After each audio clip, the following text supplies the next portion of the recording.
Get ready, start. Madam, I rise to support the bill, although with some reservations.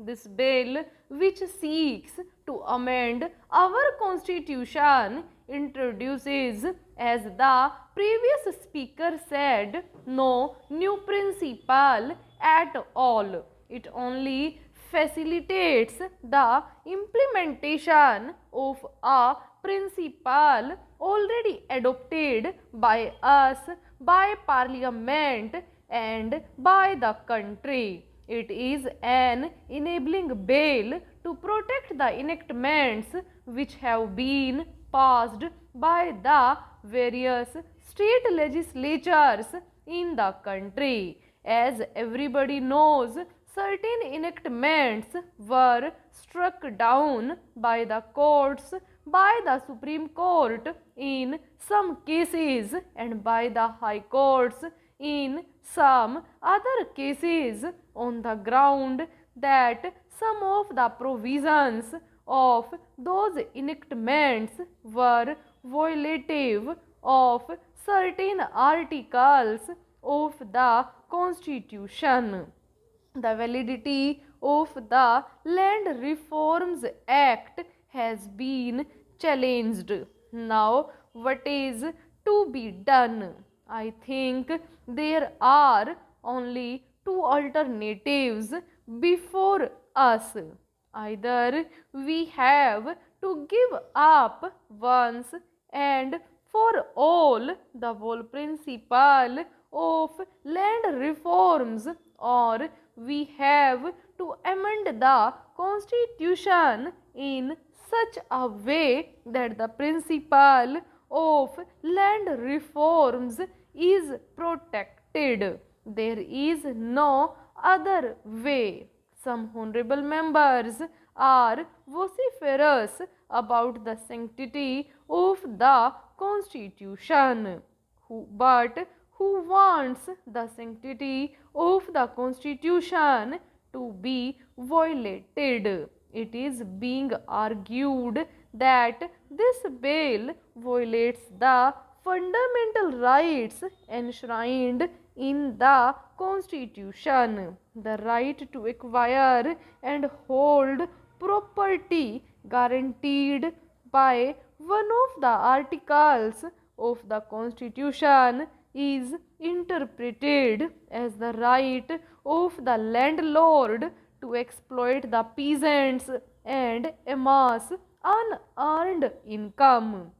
Of course, they do not speak for the landlord. They speak for the entire agrarian population. They speak for the small, downtrodden peasant proprietors. But does this bill hurt the peasant proprietors?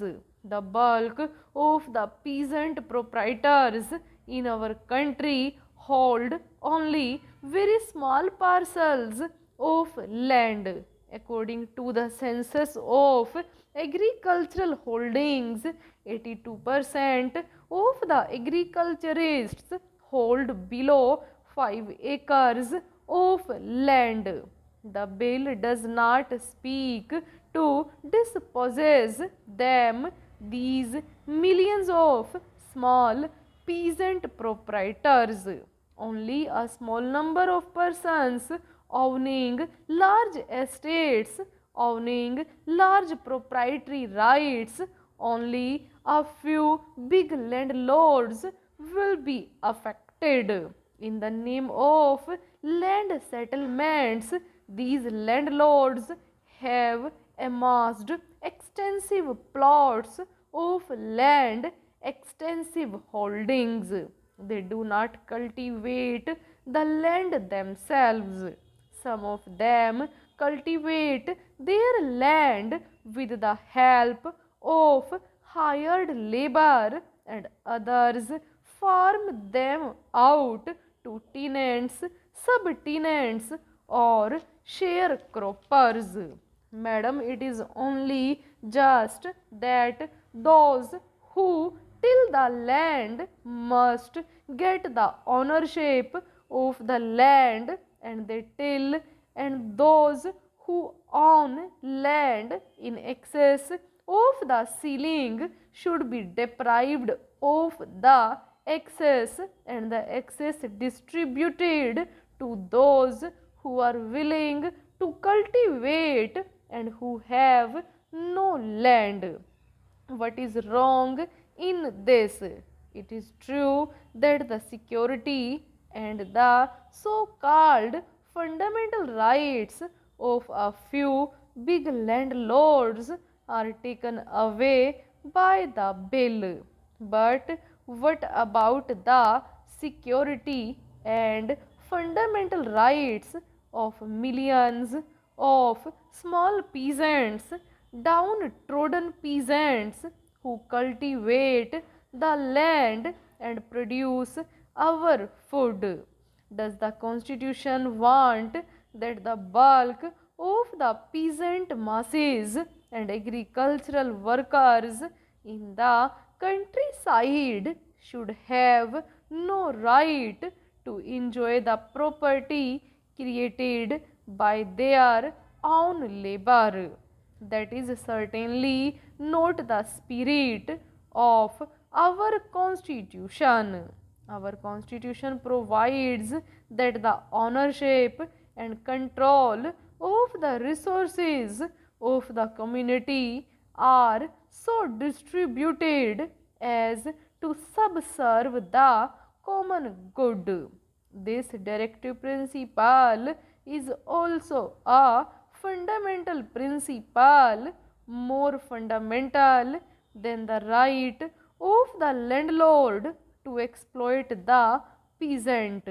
Those who raise the banner of fundamental rights, I am afraid, want the exploitation of the rural poor to continue. They want the landlord to dominate the rural scene forever. They want to turn the clock back.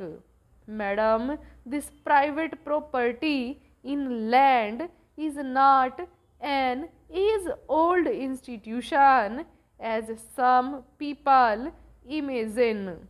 Just like the Jamindari, Jagirdari, Talukdari, etc., the Ryotwari settlements also were created and sanctified by the British imperialists not for the good of the country but for their own benefit. It was under the British that the feudal upper stratum of the rural society became Ryotwari landlords.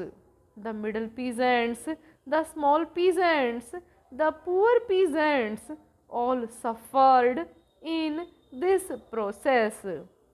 Under the crushing colonial oppression, many tillers lost their land, lost their private property to the landlords, to the money lenders and traders who invested their ill-gotten money in land and became Ryotwari landowners. Thus, land became concentrated in the hands of a few landlords and traders and money lenders who turned into landlords. At the same time, millions of peasants, not only small peasants but even middle peasants, were turned into landless agricultural workers. It is a notorious fact that the families that stocked the land in the last quarter of the 19th century and at the beginning of the present century, the impoverishment of the bulk of our peasants, the increase in the number of landless agricultural workers. All these were the results of this process. Full stop.